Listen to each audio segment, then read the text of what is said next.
listeners and viewers on YouTube, of PNP Member of Parliament Damian Crawford saying he wasn't pressured into leaving the PAAC. And it's one of those high-profile committees in the nation's parliament. And it is perhaps the most high-profile committee in the nation's parliament. And Damian Crawford is asked to be removed from that committee. Of course, clips have been making the rounds online, showing an exchange between Damian Crawford and the chairman of the PAAC, Senator Peter Bunting, I think. And he felt the chairman wasn't allowing him to respond, ask his questions without interruption. He basically was saying the chairman was seeking to answer his questions on behalf of the civil servants who were before the committee. And of course, Damian Crawford didn't take lightly to that. But I want you to listen to these remarks from Damian Crawford when he was questioned about the development outside of Parliament. Let's have a listen. Yeah, man, no, I understand about never pressure. Volunteer because we wanted efficiency on the committee. I was not in agreement with the way that the committee was being organized, and I thought that it would have led to high levels of inefficiency if that disagreement continued. So it was a volunteer for the benefit of the party and for the benefit of the committee. It's no dispute, because we don't necessarily say eye to eye on one thing. Don't mean that there's a dispute. Myself and Comrade Bunting worked very well in the Senate at a different level. So it's just that this particular committee, we felt that there was a level of inefficiency because we were at odds of how we thought it should have been managed. But there's no dispute at all. I'm still the spokesperson on education, and I still have a voice that is able to speak on any particular issue. As I said, we wanted to ensure efficiency on the thing, and I've indicated that in pursuit of ambition, all persons, especially those of lower income and those who came from the grassroots, must ensure that they don't allow themselves to be trampled on in pursuit of ambition. And I thought that some of the ways that I was being dealt with was not up to my own standard. I will do nothing to hurt the party for which I'm a member of and for which I hope one day to lead. I've never been coy about my hope to one day be the chief decision maker. This is not a birthday party for friendship. It's a party about ideological congruence. What I do know is that I have strong support within the party because I've made much sacrifices on behalf of the party. East Portland, not the least of it. So I have been a worker for the party. I remain committed to the party, and I think the party have seen my effort. And in time, I think they will reward my effort if it is necessary. The new rules of the party is that there is no election until 2 years. And the last one was 2025, and so the next one is 2027. It would be foolish of anyone to create any destabilization for 2 years. So we will see what happens at that particular point in time. However, as I said, I've never been apologetic of my desire to one day be leader. Strong words there from the PNP MP Damian Crawford outside of Parliament. And sometimes in this profession, you are told to listen to what people are not saying and the implications of those statements. And he's saying, look, this is about efficiency, but listen to the words of Damian Crawford. Not in agreement, he says, with how the committee was being organized. They weren't seeing eye to eye on that, himself and Peter Bunting. And he said something very, very striking as well. In pursuit of ambition, especially people who are from the lower, I gather, economic bracket of society, let me not put it any stronger than that in characterizing his words, shouldn't allow themselves to be trampled upon. And he says how he was being dealt with wasn't up to his standards, he says. And he wasn't coy about his desire to lead the People's National Party. I wonder if this is going to result in him being marginalized by the leadership of the party, because he is clearly firing salvos that when the time comes, because of course the new rules say no election within the party for 2 years. So 2027 before Mark Golding can be challenged. Damian Crawford seems to be saying he has paid his dues and now time come. The time has come for him to possibly take over the reins of the People's National Party. We need to watch this space. We need to watch if any action will be taken against Damian Crawford to either right now or in the short term or medium term. Especially if it is the case that Mark Golding doesn't wish to demit office and if Peter Bunting still harbors thoughts to lead the People's National Party. You could be in Jamaica for quite the leadership campaign. But let's watch and see how the Mark Golding-led PNP leadership will respond to Damian Crawford. He has always been among the most popular politicians within the People's National Party. And quite frankly, when I first met Damian Crawford as a young man, I was a young journalist at the time, and he was the president of the UE Guild.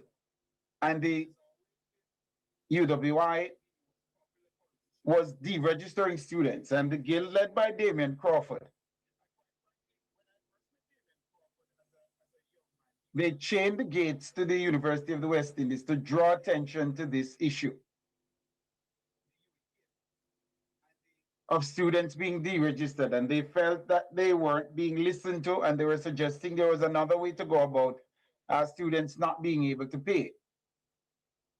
And I went up to the university and I sat down with him and did an interview for the Sunday Gleaner. And I was impressed by Damian Crawford during that interview. And I thought at that time, after I watched him over the years, that he had the trappings to be a prime minister.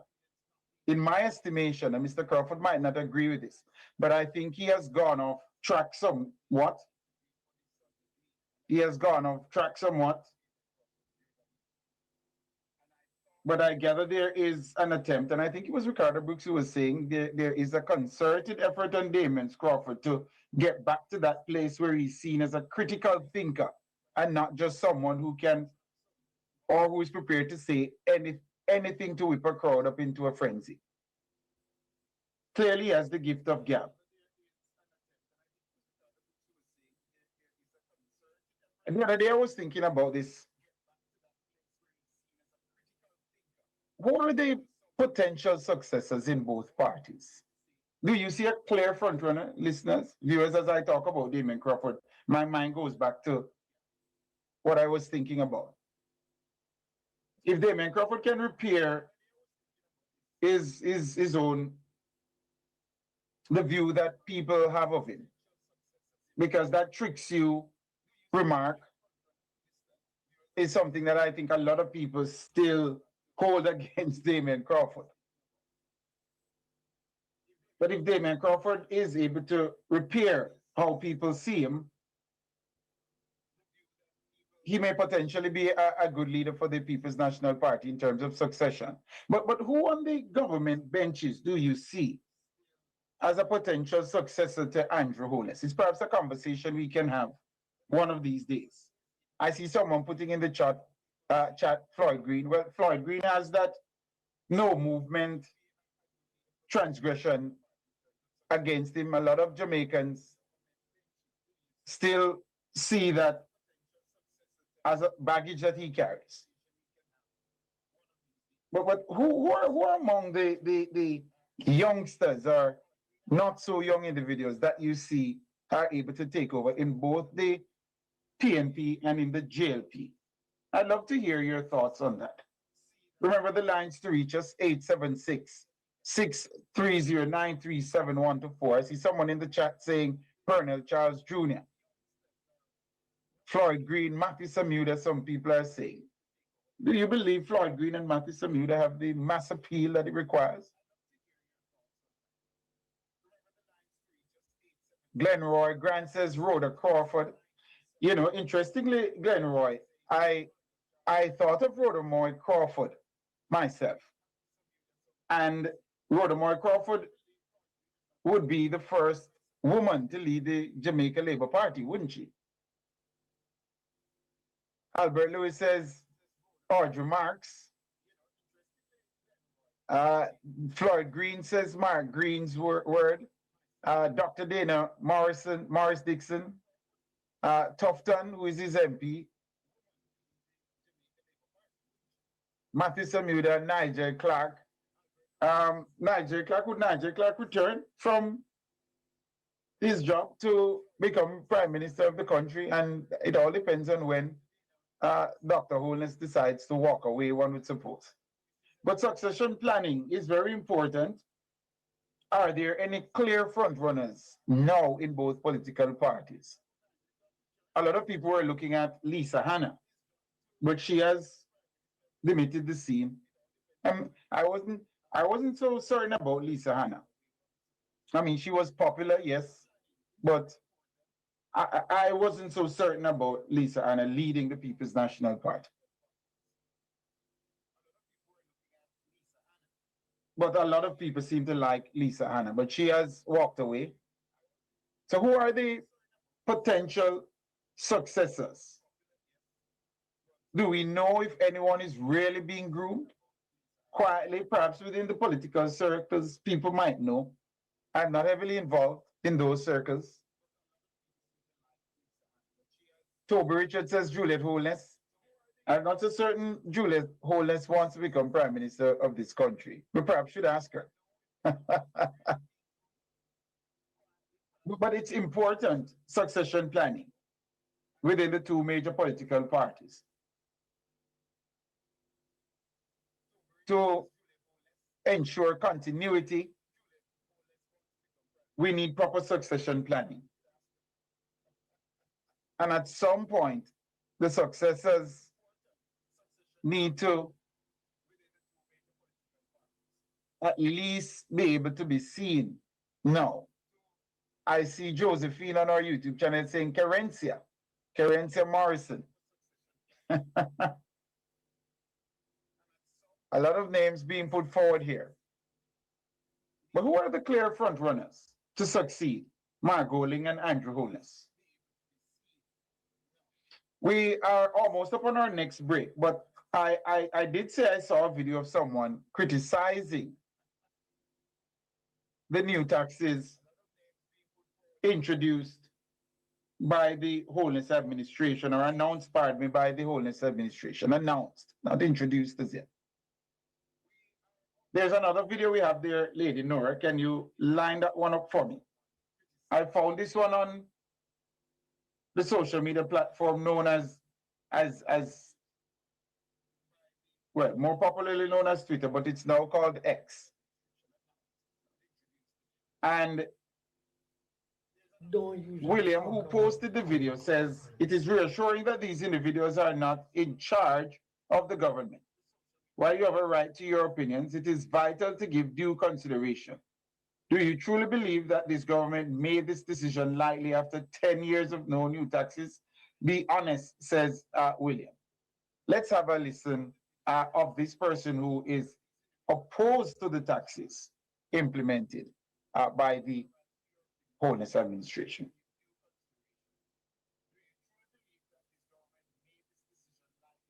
All right, the studio seems to be working on that video.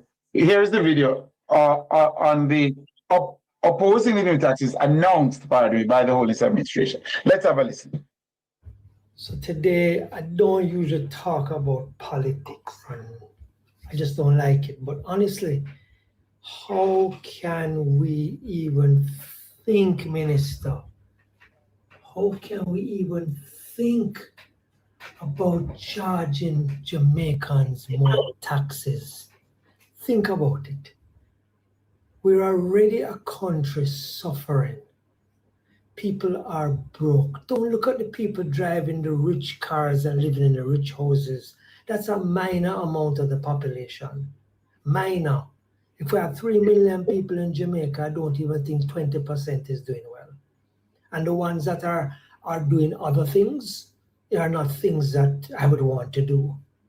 So how can you, after coming out of a Category 5 hurricane that devastated not just the West, but businesses across the island that depend on tourism and depend on the dollar and depend on services, I want to sit down and tax people? And your excuse is, Melissa, how much money did you give Jamaica Public Service Company? Do you think about that 150 million US when you're thinking about taxing Jamaican people? How much money did you receive from coffers all over the world and locals as well, in the billions? And where did that go? So why do we have to now be taxed for a hurricane? Think about it. Didn't your other minister put this in place not to have this happen to us and get an insurance of 150 million US to help us, which was given away to another company who don't give a crap about us? And you want to turn around and tell me that you're going to tax Jamaicans that already can't pay tax? We already can't pay the tax. Look on your tax burden for the country. Look at how many people owe tax. Don't look at all these fancy cars coming in and being bought because... All right. So you heard the view there of one Jamaican who is really not pleased with the announcement of new taxes. You know, sometimes people, all views must contend, and which is why I'm hearing the views, his views here. I'm not in agreement with it, but all views must contend. Sometimes people spew facts without connecting the dots. I for the life of me, I don't understand how people can rail against the government giving JPS this 150 million US dollar loan. Imagine if the government hadn't given JPS that money. Just think about where Jamaicans would be without electricity right now. I do not understand people who rail against that loan. It just isn't a reasonable position to take. Hurricane Melissa left 8.8 billion US dollars worth of damage. That's $1.4 trillion, as I said earlier. And that is the size of this year's budget, 1.4 trillion. That alone should tell us, you know, the size of the problem that we're staring down the barrel of. So while I'm not in agreement with this Jamaican, all views must contend. We take a break right here and come back with more of your calls. My hands were steady.